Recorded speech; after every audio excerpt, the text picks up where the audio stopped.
3 months ago, I disappeared from social media. I deleted all my social media platforms and decided to go offline without any explanation or announcements, nothing. I spent that time with my husband and our son, and that decision changed my life completely. If you have seen the video where I talked about my experience with Netflix and the things I experienced after, then you will understand my why. So if you haven't seen that video, I'll link it in the description box. You can go watch it after this one to give you context as to why I decided to make that decision. I was dealing with a lot of mental stress, exhaustion, burnout.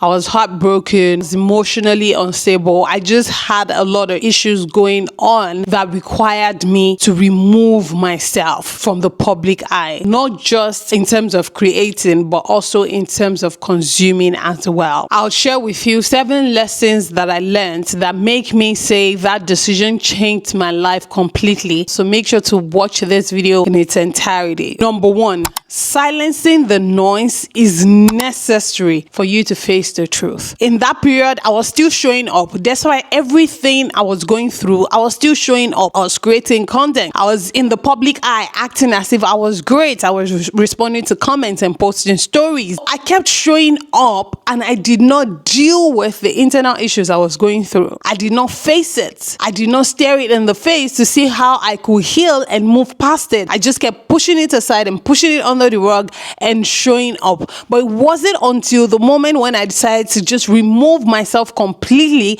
and withdraw to myself and everything became quiet that I started to realize what was going on within myself. And I say I removed myself because it was an intentional decision. There were pending brand deals I had to say no to, I had to cancel just because I could not continue showing up. So sometimes, depending on the type of situation that you're in or the type of experience that you're having, or maybe it's the people you live with, maybe yours is not even mental, maybe yours is physical, maybe yours is in social media, maybe it's your neighbors or your colleagues or your family members. Sometimes you have to remove yourself from the situation in order for everywhere to be silent so that you can think, so that you can process properly. Number 2, you don't owe the world access to your healing. People might say, "Oh, are you okay? What's going on?" At the end of the day, even though some might care, most people are just curious. Most people are just entertained by your life and they just want to make sure that they are doing better than you. Sorry, I keep doing like this. Your life is just to them. That's what it is. So you don't owe them access or explanation for your healing. If you need to take that time, then take that time to heal. And that was why it was perfectly okay for me to take a break without leaving any sort of statement or explanation. Because guess what? Doing those things, it creates room for opinions, misunderstandings, projections, assumptions. People will just start to come up with their own stories. But if you don't give them something to tell a story about, then they have nothing to tell a story about. Number 3 lesson that I learned was that some things cannot be birthed in public. I'm going to say it again. Some things cannot be birthed in public. There is always a point you get to that you need to withdraw. And then I went back to the Bible and I saw that even Jesus withdrew in as much as he loved the disciples and they were constantly around him and going everywhere with him and doing miracles and doing all of this. It got to a point he withdrew to pray by himself. He withdrew, he removed himself. Even when Peter, James, and John went with him, he still removed himself from the 3. He still went further ahead of them. Do you get what I'm saying? Some things cannot be birthed in public. If you look at Abraham and Isaac, why didn't God say he should perform the sacrifice right there in front of his house? Look at the burning bush. Look at the burning bush encounter that Moses had. Why didn't it happen in front of Egypt? Some encounters cannot happen in public. And I did not know that until I withdrew and I started to heal. And I started to get clarity. I started to get direction because I was just constantly so anxious in that season. I did not understand what was going on.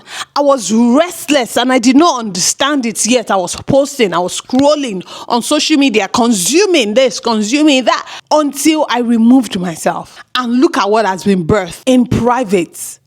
and now it is being experienced in public. Number 4, the version of your life that you are mourning, that you are so hung up on, is not the best version of yourself that exists. Clock it. The version of your life that you have imagined in your head that you should have by now, you think you should be living by now, that is not the best version of yourself that has the possibility of existing in this world. So you're so hung up on that relationship and you're mourning that relationship and you think it was the best thing since sliced bread, and because he broke up with you, you will never love again. Who told you that? Because that business failed, you can never be a business person again. Who told you that? Because you have been known for this one thing your entire life, you cannot come back out and say you want to be a singer now. Who told you that? The best version of your life that you're hung up on, that you're mourning, that you've curated in your head,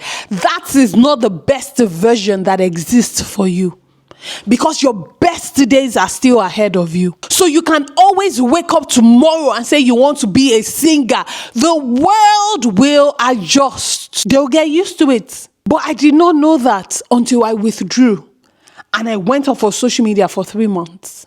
And it was in that season that I learned. I thought, oh, this was how my life should be by now. You'd have a movie on Netflix and this other film will make hundreds of millions at the cinema, and I'll be this type of filmmaker, and then I'll do this and I'll do that and I'll be able to do this. And I'm not saying I'm not still going to do all those things. Don't get me wrong. Those things are still in the pipeline.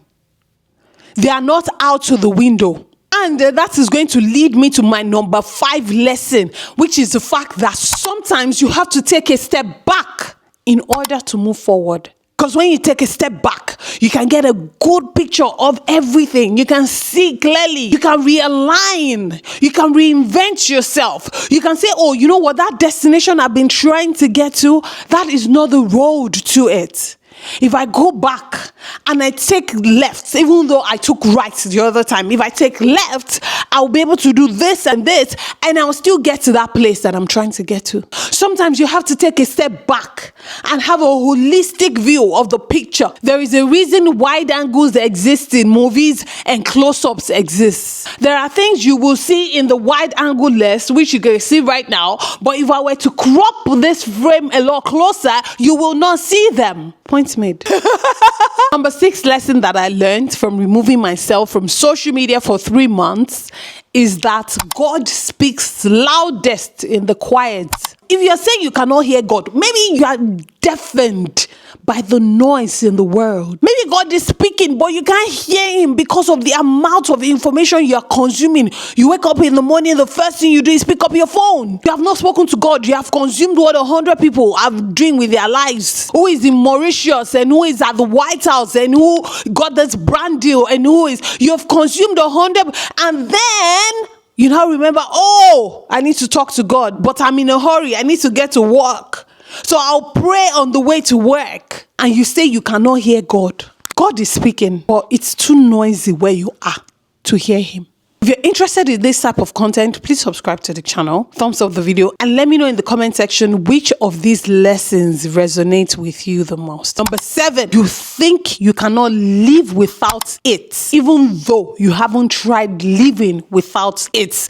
You see how I'm putting it in quotation?